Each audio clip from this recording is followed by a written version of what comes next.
Welcome back, everyone. Ready for another deep dive? Always up for a good mystery. Well, this one might send chills down your spine. Mm-hmm. It takes us back to the 1990s. Des Plaines, Illinois. Des Plaines. Yeah, known for being affordable, easy to get to, right off the highway. Ah, I see. Commuter town. Exactly. Yeah. But that easy access, well, it's a double-edged sword, right? Sure, makes it vulnerable. You got it. Mm-hmm. And that's where our story takes a dark turn. January of 96. It's freezing, and two young people, 24-year-old Robert Farberger and 20-year-old Eva Codell, are found shot to death in Eva's car. Oh, that's awful. It gets worse. The location, a lover's lane near an industrial park. Isolated. Exactly. Already you know something's not right. So we've got a double homicide, a creepy location, and just wait, the investigation. Wild. Misleading clues, rumors of organized crime, and a suspect who almost seems to want to get caught. Sounds like a real puzzle. It is. How do they crack this case? That's what we're digging into. I'm hooked already. It all starts with a routine patrol, but the first officer on the scene, he almost missed it. It was just past 1:00 a.m. on January 10th. He's near this industrial park, spots a car, a red Chevrolet, Parked. engine running, music playing, sees a man slumped over in the passenger seat. Asleep, he thinks. Doesn't sound that unusual, I guess. Right. So he continues his patrol. But about 90 minutes later, something makes him circle back. Car's still there, engine running, no one's moved. Uh-oh. That's when it gets suspicious. You got it. He goes to check it out. And it's not some kids taking a nap. Robert, in the passenger seat, blood trickling from his mouth. Eva, lifeless, across his lap. Gunshot to the back of her head. So, obviously not a natural death. No. Double homicide, no weapon at the scene. Enter Detective Raphael Tovar, our lead investigator. This is where it gets interesting. This guy's sharp. Former history buff, did some undercover narcotics work. Seen it all. Sounds like the right man for the job. He was. Immediately, you have the usual suspects, right? Drug deal gone wrong, crime of passion, maybe even the mob. Makes sense. But they start looking at the evidence, and things get strange. Shell casings. Multiple shots fired, likely from the back seat. Putting the killer right there in the car. Yeah, but then there's footprints leading away from the car, stopping abruptly at a nearby house. Someone walking away from the scene. And get this, there's yellow snow near the car. Urine. DNA evidence. Too degraded. But it adds to the mystery, right? Definitely strange. So picture this. The detectives follow those footprints right to a house full of people, a group of friends living there. Witnesses. Exactly. They confirm the victims and tell the detectives Robert had been there earlier that night. They compare shoes. The residents are cleared, but a new name comes up. Jim Feevil. His car was parked outside. Interesting. Not at home, but his car is there. And hold on, it gets weirder. They find a picture in Feevil's apartment showing him with Robert's twin brother. Okay, now that's a connection. And if you think that's strange, just wait. A tow truck driver reports having a man start a stalled Nissan near the crime scene around the time of the murders. Another car. And guess who it belongs to? Feevil. His brother, Jeffrey. Okay, so now we have the brother involved somehow. It's getting complicated. So they bring Feevil in for questioning. And what's he say? He was home all night, never left. An alibi.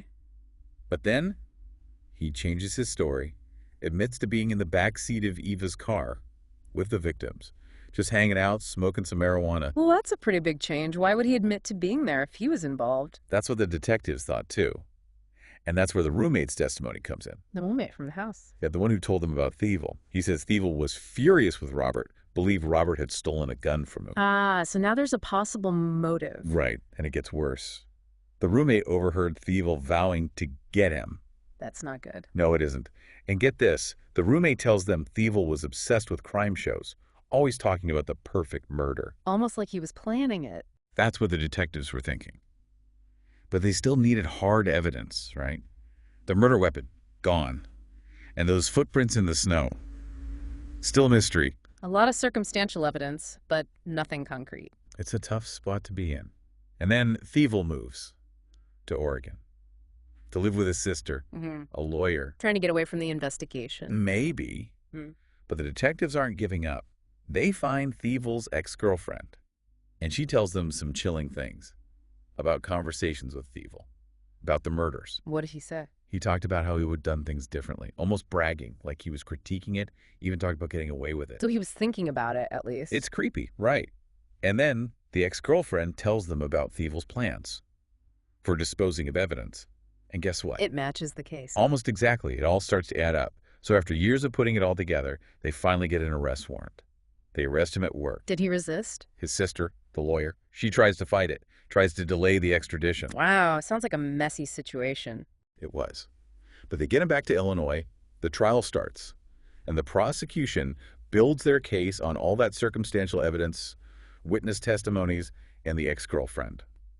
She testifies, even though she's terrified of him. Brave of her. Incredibly brave. And of course, the roommate's testimony about the anger, the threats, the obsession with the perfect murder. Huh. It's all there. The jury must have been convinced. They were. Guilty on all counts. It was Detective Tovar's dedication, his attention to detail that made the difference. A real testament to good police work. Absolutely. They didn't have that one big break. It was about piecing it all together. But even with the guilty verdict, there's still that question. How did a stolen gun turn into this? It's a good question, and it's one we should all be asking. What leads to this kind of violence? It's a tragedy, no doubt. But there's one more piece to this puzzle I haven't told you about. Remember those footprints in the snow? The ones that just stopped at the house. Yeah, those. Years later, after Feevil was behind bars, they decided to take another look. Launched this big search, went to every shoe store they could find, trying to identify the exact shoe. Wow, even after the conviction. They were determined. And they found this shoe expert. They called him Bingo. Knew everything about shoes. A real specialist. The best. So Bingo takes one look at those photos of the footprints and boom, he nails it. Tells them the brand. Elkwoods, Oakwoods, something like that. Even narrows down the stores where they might have been sold. That's impressive. And you know what? They tracked those shoes down to a Walmart, not far from where Feevil lived. No way. It's like something out of a movie, right? Yeah. Even back then, every little thing you do leaves a mark. And Jim Feevil, he thought he was so clever. But in the end, it was those footprints that helped seal his fate. It just goes to show you can't escape your past. Exactly. So there you have it. Jim Feevil, the guy who thought he could pull off the perfect crime. Yeah. Brought down by his own words, his actions, and yeah, those footprints in the snow. What a case, right? Absolutely. It's a reminder that even the smallest details can matter. And that justice, sometimes it takes time, but it can prevail. It makes you wonder, doesn't it? How many other cases are out there waiting for that one missing piece? It's a thought that stays with you long after the story ends.